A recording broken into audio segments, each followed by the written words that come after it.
Assalamualaikum warahmatullahi wabarakatuh.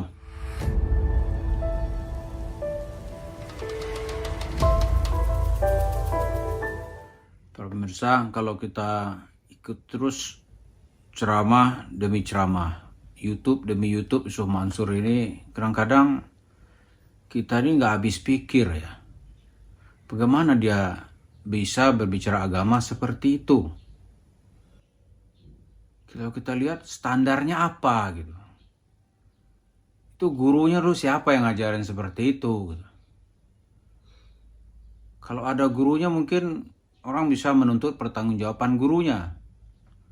Terus kalau ada pondoknya mungkin orang akan bertanya, ini pondoknya di mana nih orang ini? Terus kalau ada kitab yang dia baca, oke, kitab apa gitu. Taruhlah kitab tasawuf gitu. Oke juga kitab tasawuf yang mana gitu. Kan kitab-kitab tasawuf itu bisa didekati dan bisa dibahas semuanya. Salah satu ucapan Yusuf Mansur yang amat melukai Islam adalah dia mengatakan tidak semua orang bisa minta sama Allah. Kalau saya bisa, itu kira-kira atau Yusuf Mansur, saya bisa minta sama Allah. Tapi dengan syarat untuk bisa minta sama Allah ya sedekah dulu, kira-kira gitulah gitu. Sedekah dulu sama saya, kosongkan semua uang yang ada di kantong. Kalau perlu yang ada di ATM kita kosongin, nanti akan datang mukjizat. Aneh cerita apa begini-gini ya. Kalau dalam Al-Quran kita dekati, itu firman Allah itu jelas sekali. Misalnya firman Allah salah satu ayat saja dalam surat Al-Baqarah ayat 186. Wa idza sa'alaka ibadi anni fa inni qarib. Ujibu da'watad da'i idza da'ani falyastajibu li wal yu'minu bi la'allahum yarshudun.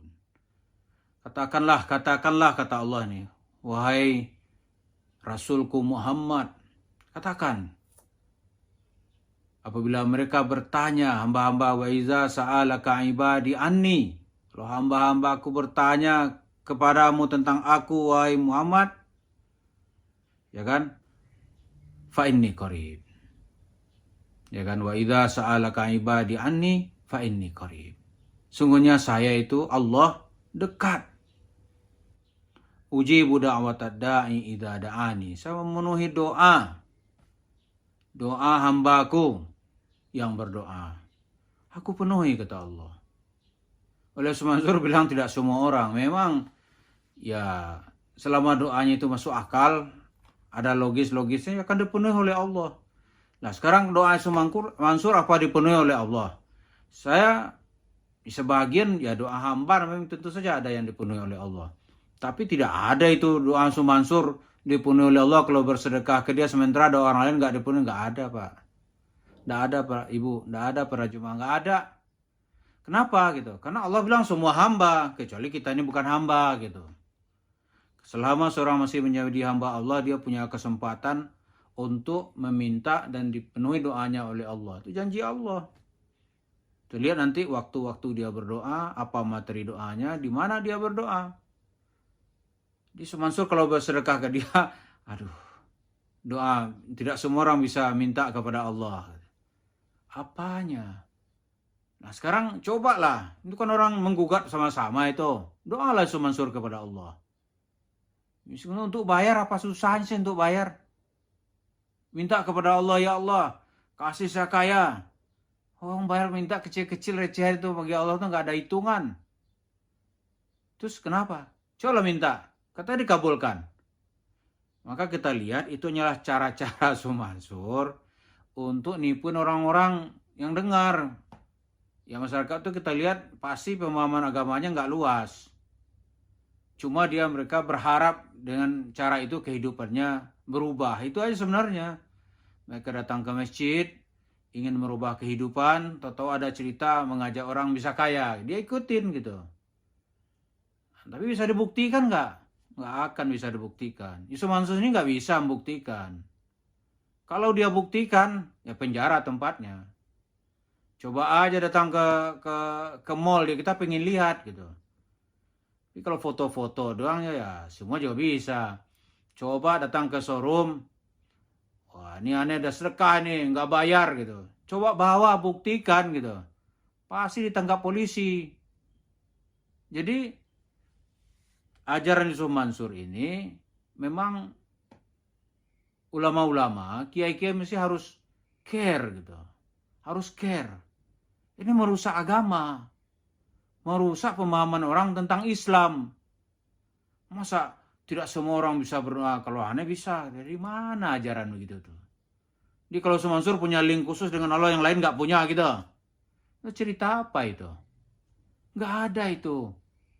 Tuhan meneguhkan semua itu dekat. Ana akrabu ilaihim min hablil warid. Dalam ayat yang lain. Saya tuh lebih dekat daripada urat lehernya. Dia untuk bernapas masih perlu waktu gitu. Sementara aku kata Allah lebih dekat dari itu. Jadi nggak ada doa itu hak. Ya, kita bilang mungkin doa itu juga bisa kita bilang kewajiban setiap hamba untuk meminta kepada Allah. Dia makhluk yang terbatas, meminta kepada yang Maha Pencipta yang tidak terbatas. Itu bisa gitu. Jadi penyesatan-penyesatan ini marilah kita akhiri dengan cara memperdalam ajaran Islam. Hanya itu obatnya. Kalau tidak, ya selesai satu masalah, timbul masalah lain. Kita lihat masih ada itu pengurus-pengurus masjid ngundang untuk tahlilan Yusuf Mansur. Seolah kiai-kiai yang profesional yang sudah hebat itu nggak ada gunanya gitu. Yang diundang malah yang nggak jelas gitu. Maka kita berkesimpulan pertama memang pengurus masjid itu dia nggak ngerti. Ilmu agamanya tidak dia tambah-tambah gitu. Jadi begitu terus gitu. Yang kedua, besar dugaan kita dia telah ikut dalam persekongkolan di dalam kelakuan Yusuf Mansur. Dia telah mengeling dengan Yusuf Mansur Group. Maka nanti itu akan ikut bertanggung jawab baik di dunia maupun di akhirat. Mudah-mudahan kita melihat agama ini dari wujudnya yang asli, tidak disalahgunakan oleh orang per orang untuk tujuannya memperoleh kekayaan duniawi. Terima kasih. Assalamualaikum warahmatullahi wabarakatuh.